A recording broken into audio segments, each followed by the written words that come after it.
Before you dive into any code, let's take a second to get a high-level overview of how collection views work. Apple introduced UI Collection View in iOS 6, and if you've worked with table views, you can think of a collection view as a supercharged table view.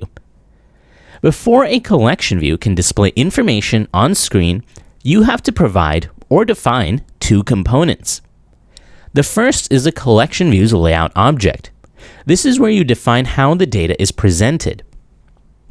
Layout objects are built up using three building blocks: items, groups, and sections. An item is the smallest unit in this hierarchy and represents an individual piece of data that you want to display on screen. An item can be a photo, a button, or any kind of view, but ultimately it lives inside of a cell or a supplementary view. Don't worry, we'll cover what those are later on. Items live inside of a group. Where an item is a basic unit of data, a group is a basic unit of layout. Groups specify the direction in which data is laid out and can be composed together to create more complex layouts.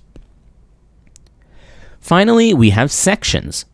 A section is simply a grouping of data and corresponds to how the data is organized in the data source. A collection view can have multiple sections, each containing its own groups and items. Let's pull up one of those collection view examples you saw earlier. Here's a section of the App Store on iOS. Each of the sections shown here, well, they would be defined in the layout object as a section. A section is comprised of groups. In this layout, we have two groups, one that lays the items out vertically, and another that groups them into a horizontal container. Finally, inside each vertical group are the items. Items, groups, and sections come together to form a compositional layout object. The word compositional is key here because you can combine or compose these building blocks together to create far more complex layouts.